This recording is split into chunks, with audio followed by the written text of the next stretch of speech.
ઓમ શાંતિ મિત્રો, આજે આપણે રીંગણા અને પાલકનું ભરથું બનાવવાનું છે। તો મેં એક ટમેટું લીધું છે કાપેલું, એક લીલું મરચું કાપેલું લીધું છે અને થોડુંક એક ટુકડો આદુનો લીધો છે। અને મેં આ મારા બગીચાનું પાલક છે, આ પાલક લીધું છે। જો બાળકો આમ પાલક ન ખાતા હોય તો તમે આને ભરથામાં નાખીને ખવડાવી શકો છો। તો હું અને આ મેં રીંગણું એક લીધું હતું, બે વ્યક્તિનું બનાવવાનું છે મારે આજે। તો મેં એક રીંગણું લીધું છે, શેકીને મેં કમ્પ્લીટ રાખ્યું છે। અને હવે હું પાલક કાપી લઈશ। પાલક હું ઝીણું ઝીણું કાપી લેવાનું છે।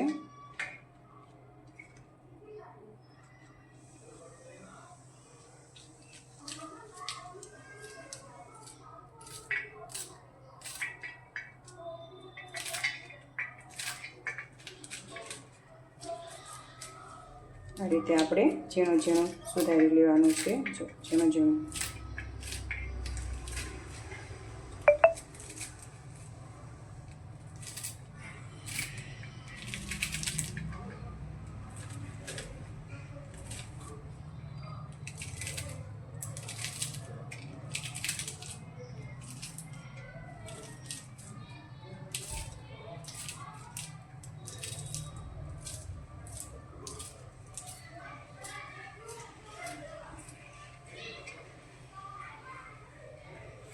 આ રીતે આપણું પાલકનું કટિંગ થઈ ગયું છે।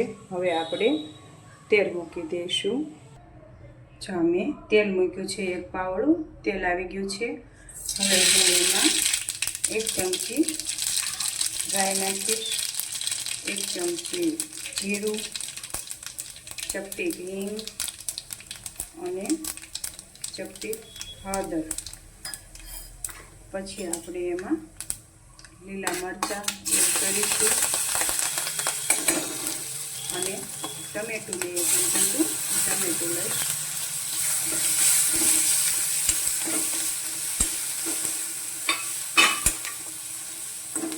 આદું પણ આપણે એમાં એડ કરવાનું છે। હવે આને થોડીક વાર સાતળવાનું છે આવી રીતે।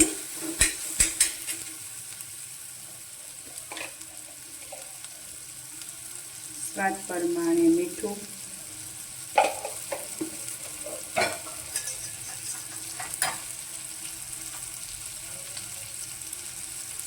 એક ચમચી ધાણા જીરું પાવડર, 1.5 ચમચી આપણે મરચું લેવાનું છે। હવે આ બધું આપણે સતળાઈ ગયું છે।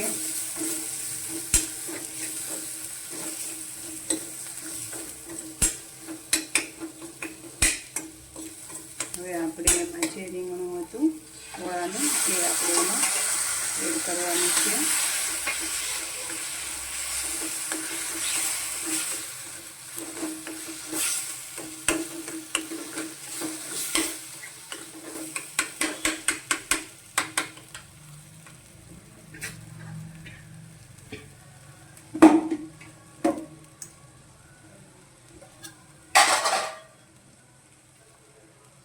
જો તમે મીઠું ખાતા હોય ભરતું તો આટલો આપણે સ્વાદમાં, જો આપણે ચપટી ગોળ લેવાનો છે।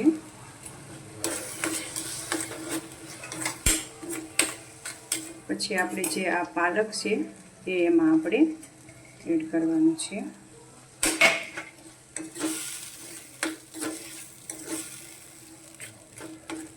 હવે આને આપણે થોડીક વાર આ રીતે ચડવા દઈશું।